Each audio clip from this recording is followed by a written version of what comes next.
Salutations à tous.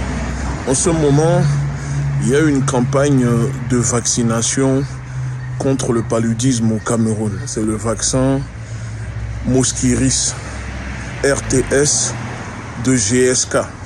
Souvenez-vous, j'avais déjà alerté à ce sujet et en ce moment, c'est au Cameroun.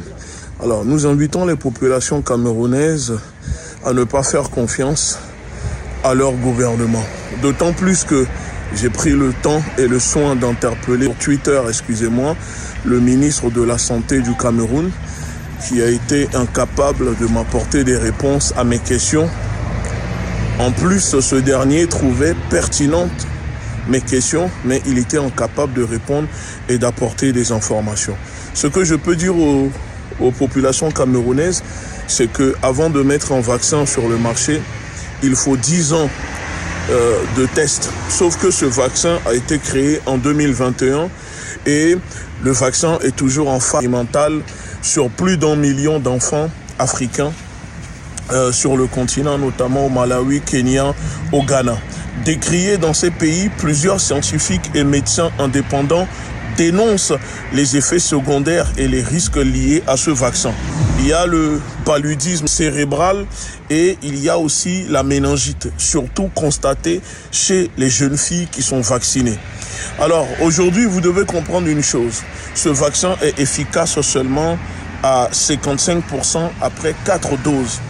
L'OMS a donné l'autorisation d'exploitation à ce vaccin financé par Gavi et la fondation Bill Gates.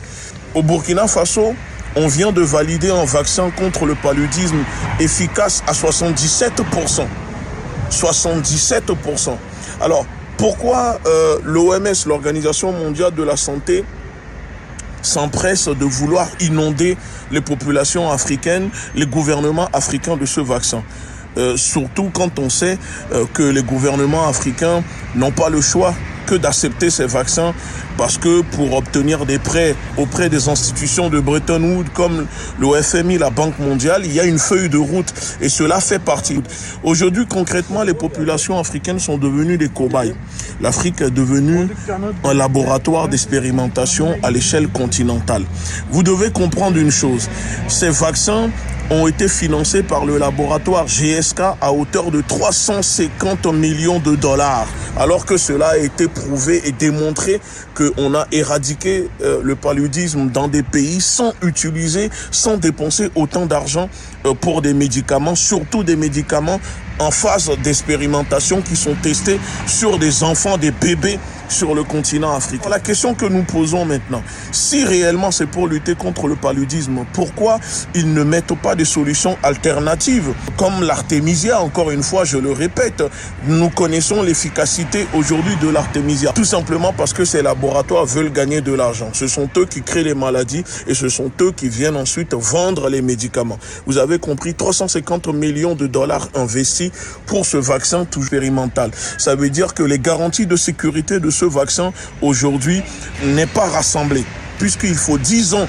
avant de faire de mettre sur le marché le vaccin, et le vaccin est développé que depuis 2021. Alors, chère population africaine, population camerounaise, faites attention à vous et faites circuler l'information.